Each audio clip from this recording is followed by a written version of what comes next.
Halo Mixmania, kita kali ini akan membahas tentang 7 fakta tiroid terlalu tinggi. Yuk kita kenal dulu 7 faktanya, memahami kondisi hipertiroid di dalam tubuh kita.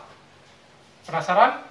Banyak yang salah paham mengenai masalah tiroid yang overclocking. Kalau dalam bahasa komputer itu disebut dengan overclocking, melebihi kemampuan di luar kemampuan normalnya tiroid. Ya. Data 2019, Indonesia sebagai urutan pertama gangguan tiroid se-Asia Tenggara. Sebanyak 1,7 juta penderitanya. Wanita lebih rentan 10 kali lipat mengalami gangguan tiroid dibanding pria. Jadi, bagi yang penasaran, simak terus di konten ini.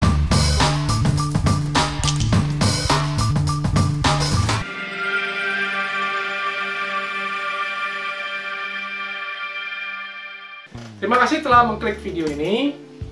Bagi yang merasakan manfaat dari materi di Binarganet ini, silakan klik subscribe dan tombol lonceng di bawah ini, dan bisa silakan share kepada teman-teman Anda. Selamat datang di channel Binarganet bersama saya Joe Pongfu, bisa dipanggil nama Joe JP atau JP, yang membahas tentang nutrisi, latihan, dan seputar fitness. Fakta 1, kelenjar tiroid itu diproduksi dua jenis hormon, yaitu T3 dan T4. T3 itu disebut dengan triloditironin. Ini yang aktif 15-20% ya di kelenjar tiroid kita ya. T4 tiroksin, itu non aktif sebanyak 80-85%. Tiroid berfungsi sebagai tungku api di tubuh kita, jadi yang membuat metabolisme kita, yang membakar kalori kita, itu adalah hormon kelenjar tiroid kita dan hormon tiroid ini. Tetapi kelenjar pituitari di otak kita yang mengatur termostatnya atau suhu mau naik atau turun metabolismenya. Jadi kedua kelenjar ini perlu bekerja normal bersama-sama untuk membuat satu kondisi homeostasis. Fakta nomor 2, hipertiroid itu adalah saat tubuh buat terlalu banyak hormon T4-nya, tiroksin. Hipertiroid paling umum itu adalah penyakit autoimun yang disebut dengan penyakit Graves. Bisa terlihat bahwa ciri khas dari hipertiroid, bola matanya agak kelihatan bengok ya. Kemudian di leher kita, jakun kita tuh agak sedikit membengkak ya. Jadi seperti kayak gondokan ya sebenarnya ya. Terjadi peradangan. Fakta nomor 3, 80-85% hormon T3 ini diproduksi oleh hati dan ginjal. Jadi T4 yang tadinya dari kelenjar tiroid kita dikirim ke hati lalu diubah menjadi T3, dan itu dikonversi di sana.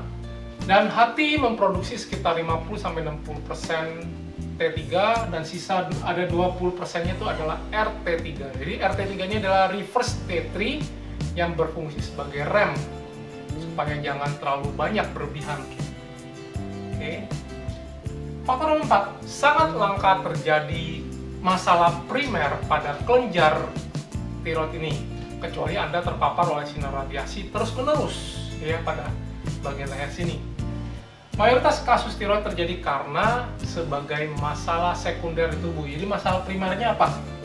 Dominator estrogen, kortisol, gangguan mekanisme di tubuh, hormonnya ini ya, hormon konversi hormonnya di hati dan di ginjal.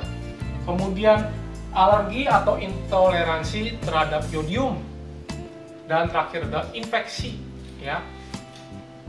Faktor nomor 5, asupan sayur silangan ya. Asupan sayur silangan ini di dalam bahasa Inggris disebut dengan cruciferous vegetable, dapat mengurangi beban kerja tiroid, yang dalam hal ini konteks ini adalah hipertiroid. Jadi tiosianat ini berkompetisi dengan yodium di tiroid, di kelenjar tiroid, dan bisa menekan produksi T4 ini. Jadi contoh sayur silangannya ini brokoli, kubis, kembang kol atau bunga kol, cuciwis, Brussels sprout, dan kale. Namun jumlah zat tiosianat ini bisa berkurang bila sayur-sayuran ini dimasak. Ya, semakin lama dimasak, semakin banyak berkurangnya. Jadi ini hanya khusus bagi yang memiliki masalah hipertiroid ya, bukan hipotiroid.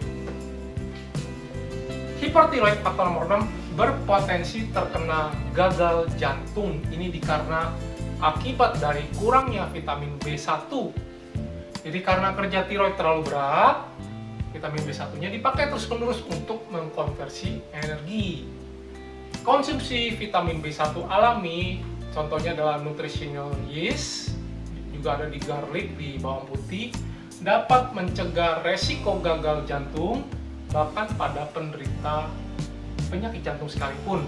Ya, perlu penuhi vitamin B1-nya untuk menekan resiko potensi gagal jantung tadi. Faktor nomor 7, umumnya otak kita kesulitan menerima sinyal umpan balik dari organ hati. Ini kasusnya dalam konteks ini adalah hipertiroid tadi ya.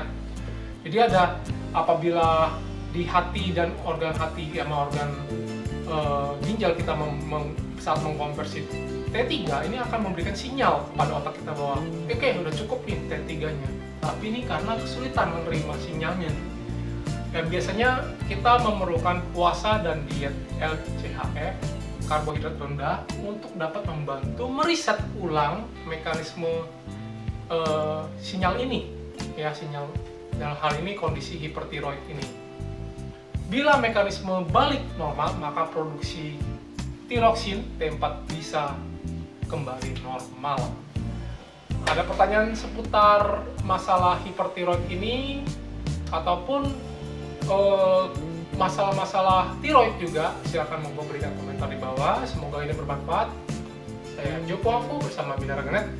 Kami mengajak Anda membangun generasi baru yang lebih cerdas, fit, dan tangguh untuk menuju kemandirian energi yang berkelanjutan. Di Binara Genet, kami selalu percaya bahwa setiap orang pasti bisa memiliki tubuh yang ideal dan sehat. Dengan subscribe, like, dan share video ini, Anda turut membantu membangun Indonesia sehat dan kuat. Salam jelas fitness, saya JP.